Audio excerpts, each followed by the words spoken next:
बहुत समय पहले की बात है। भारतवर्ष के दक्षिणी छोर पर एक विशाल और समृद्ध राज्य था, मालवगढ़। इस राज्य का शासक था राजा वीर प्रताप सिंह, जो न केवल अपने पराक्रम और न्यायप्रियता के लिए प्रसिद्ध था, बल्कि उसकी तलवार की धार और उसकी बुद्धि की तेजी की दूर दूर तक मिसाल दी जाती थी। मालवगढ़ चारों ओर से घने जंगलों से घिरा हुआ था। इन जंगलों में कई प्रकार के जंगली जानवर रहते थे, लेकिन एक जानवर ने सभी की नींदें हराम कर दी थीं। एक खूंखार तेंदुआ, जिसे लोग काल चीता कहने लगे थे। वो चीता न सिर्फ मवेशियों को मारता था, बल्कि कई बार इंसानों पर भी हमला कर चुका था। डर के मारे गांव के लोग जंगल के पास जाने से कतराते थे। खेत सूख रहे थे, पशुपालन ठप हो रहा था और भय का साया पूरे राज्य पर मंडरा रहा था। प्रजा ने कई बार राजा से गुहार लगाई। उन्होंने दरबार में फरियाद की, महाराज, वो चीता अब शेर से भी अधिक भयानक बन गया है। हम रात तो छोड़िए, दिन में भी चैन से नहीं जी सकते। कुछ कीजिए। राजा वीर प्रताप सिंह ने सारी बात सुनी और आंखें बंद कर कुछ पल सोच में डूब गए। फिर उन्होंने आंखें खोलीं और बोले, जब तक मेरी तलवार में धार है और मेरे हाथों में बल, तब तक मेरी प्रजा को किसी भी दानव से डरने की जरूरत नहीं। उस काल चीते को मैं खुद मारूंगा। मंत्रियों ने राजा को रोकने की कोशिश की। कहा कि ये काम सिपाहियों या शिकारी दलों का है, लेकिन राजा अडिग थे। उन्होंने अपने सबसे विश्वस्त सिपाही वीरभद्र और राजवैद्य को साथ लिया और जंगल की ओर निकल पड़े। जंगल बहुत घना था।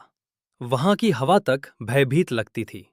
पेड़ों के झुरमुटों में खामोशी थी, लेकिन जमीन पर जगह जगह पंजों के गहरे निशान मौजूद थे। राजा ने जमीन की नमी और निशानों को देखकर अंदाजा लगाया कि काल चीता इसी क्षेत्र में घूमता है। राजा ने रात बिताने के लिए एक ऊंचे टीले पर डेरा डाला। चारों ओर मशालें जलाई गईं। सैनिक पहरे पर थे, लेकिन राजा को नींद कहाँ। वे हर आहट पर चौकस हो जाते। आधी रात बीत चुकी थी कि अचानक एक झाड़ी में हलचल हुई। फिर अंधेरे से एक जोड़ी जलती हुई आंखें चमकीं। कालचीता वहां था। उसका शरीर लंबा, मांसल और ताकत से भरपूर था। उसकी चाल में आत्मविश्वास था, जैसे वो जानता हो कि वो ही इस जंगल का असली राजा है। लेकिन असली राजा तो वीर प्रताप था। राजा ने तुरंत तलवार खींची और एक जोरदार ललकार लगाई। आजा जंगल के दैत्य, देख तेरी मौत सामने खड़ी है। चीते ने छलांग लगाई, लेकिन राजा ने अपनी ढाल से वार रोका। दोनों के बीच भयानक संघर्ष शुरू हुआ। चीतों की ताकत उनकी फुर्ती में होती है, लेकिन राजा वीर प्रताप की तलवार भी बिजली सी चलती थी। चीते ने एक बार फिर हमला किया और इस बार उसके पंजे राजा की बाह में लगे। खून बह निकला, लेकिन राजा ने दर्द की परवाह किए बिना सीधे उसके सीने में तलवार भोंक दी।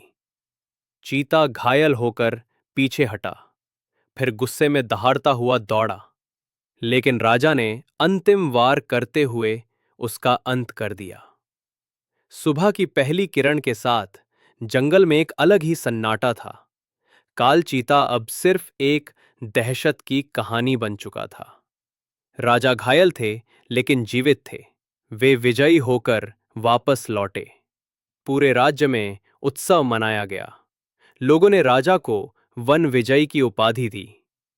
उस दिन से जंगल फिर से सुरक्षित हो गया और मालवगढ़ में शांति लौट आई। परंतु राजा ने एक बड़ी सीख ली, प्रकृति का सम्मान करो, लेकिन जब कोई राक्षस बन जाए तो उसका अंत करना ही धर्म है। राजा ने बाद में जंगलों की सुरक्षा और वन्य जीवों के संरक्षण के लिए एक विशेष दल बनाया, ताकि कोई भी जीव ना तो अत्याचार करे और ना अत्याचार सहे।